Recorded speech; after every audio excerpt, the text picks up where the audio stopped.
ဆိုတာတနေ့သေးမှာပဲအဲ့ဒီတနေ့သေးမဲ့လူချင်းမှာဘာဟာကိုအတွက်အခြေချဆုံးလို့ဆိုစီဝိတသင်္ခယမိအသက်သေဆုံးနေတဲ့အချိန်အသက်ကုန်ခန်းသွားလို့ဆုံးသက်သွားတဲ့အချိန်လေးမှာပုံညာကိုလှုပ်ထားတဲ့ကုသိုလ်ကောင်းမှုကဒုက္ခချမ်းသာမှုတွေပဲအာကိုရှိတယ်လေငါမှာဒါနကုသိုလ်ရှိတယ်ငါမှာသီလကုသိုလ်ရှိတယ်ငါမှာကမ္မထဘာဝနာတွေပွားများထုတ်တယ်ဘယ်နှစ်ငါကျင့်ထားတယ်ဆိုရင်ငါဘာတွေလှူထားတယ်ဆိုရင်ဒါနကောင်းငါဘယ်လိုသီလတွေစောင့်တည်တယ်ဥပုသ်တွေစောင့်တည်တယ်စသဖြင့်ကိုလှုပ်ထားတဲ့ကုသိုလ်ကောင်းမှုတွေ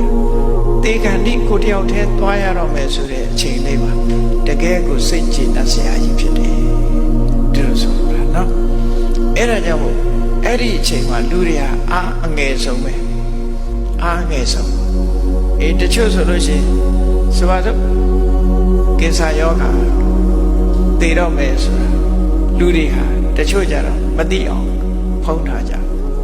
မသိအောင်ဖုံးထားမသိအောင်ဖုံးထားတာကောင်းသလားလို့ဆိုလူမှတတ္တိကိုစတယ်မွေးထားတနေ့သိမယ်ဆိုတာကိုမွေးထား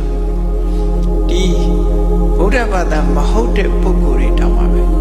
သေတာကိုရဲရဲဝံ့သိနိုင်အောင်ကြိုးစားထားတာရှိတယ်ဒါကြောင့်မို့မြတ်စွာဘုရားပုံဉ္ဇဒုက္ခစီဝိတသင်္ကေကုသိုလ်ကောင်းမှုတွေအားကိုးလိုက်